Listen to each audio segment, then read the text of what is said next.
변호사님, 소장에 분양사업자가 건분법을 위반했다는 그 내용을 왜 기재를 하질 않습니까? 그래요. 그래서 아니, 건분법을 위반하면 분양계약을 해지하는 건 맞는데 그 분양사업자가 시정명령을 받았나요? 혹시 벌금형 이상의 선고를 받았나요? 과태료 부과 처분을 받았나요? 제가 물어보면 안 받았대요. 아니, 그럼 분양계약 해제 사유로 그걸 어떻게 주장해요?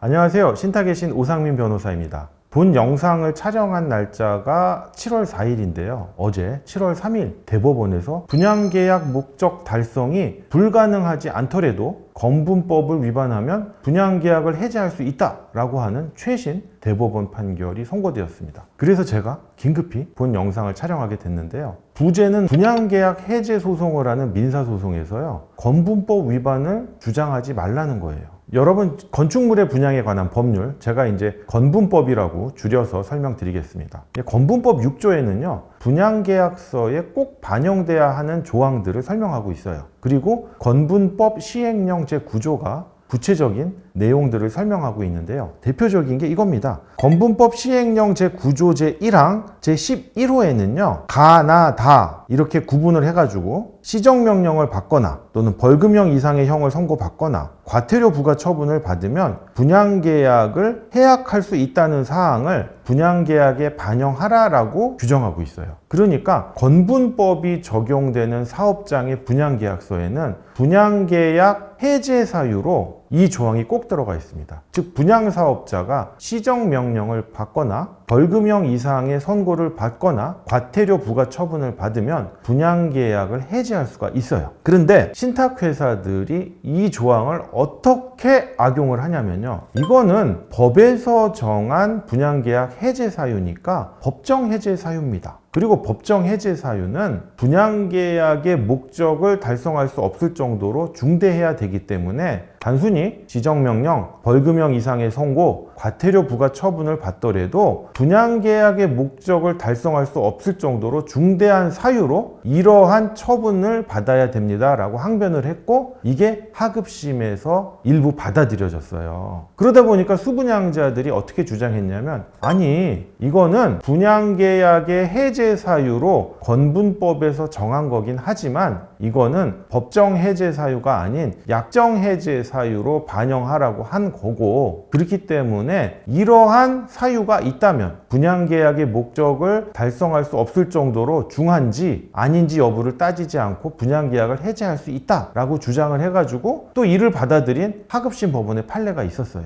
이렇게 이제 두 가지 하급심 법원이 충돌되는데 어제 선고된 대법원 판결에서 아예 정리를 했습니다. 건분법에서 주장하는 분양계약 해제 사유가 분양계약서에 반영되어 있는 경우 이거는 약정 해제 사유고, 그렇기 때문에 분양계약의 목적을 달성할 수 없을 정도로 중한지 아닌지 여부를 따지지 않고 해제가 가능하다라고 해서 수분양자들에게 아주 유리한 대법원 판결이 선고됐습니다. 제가 대법원 판결은 아직 구하지를 못했는데 그 하급심 법원 판결인 2심 서울고등법원 판결을 이렇게 좀 올려드리도록 하겠습니다. 지금 표로 올라가고 있는데요. 한번 잘 살펴보시고요. 제가 그 사건 번호도 함께 기재하도록 하겠습니다. 그런데 이렇게 유리한 판결이 선고됐는데 왜 분양계약 해제 소송을 할 때 건분법 위반 사유를 주장하지 말라는 거냐? 라고 의문을 가지실 수 있어요. 근데 제가 이 주장을 하는 이유는 건분법이 적용되는 사업장에 분양계약 해제와 관련해서요, 상담을 엄청 많이 진행을 했고 소송을 진행한 게 있는데 의뢰인분들이 하나같이 그러는 거예요. 변호사님, 소장에 분양사업자가 건분법을 위반했다는 그 내용을 왜 기재를 하질 않습니까? 그래요. 그래서 아니, 건분법을 위반하면 분양계약을 해지하는 건 맞는데 그 분양사업자가 시정명령을 받았나요? 혹시 벌금형 이상의 선고를 받았나요? 과태료 부과 처분을 받았나요? 제가 물어보면 안 받았대요. 아니, 그럼 분양계약 해제 사유로 그걸 어떻게 주장해요? 변호사님, 이거를 우리가 이 민사소송에서 주장을 해서 민사법원의 판사님한테 판단을 받아야 되는 거 아닙니까? 라는 말씀을 하세요. 근데 이거는 엄청난 착각이세요. 민사법원의 판사님은 분양계약이 해제되는지 아닌지를 판단하지 시정명령은 누가 내립니까? 그 관할 지자체가 내리잖아요.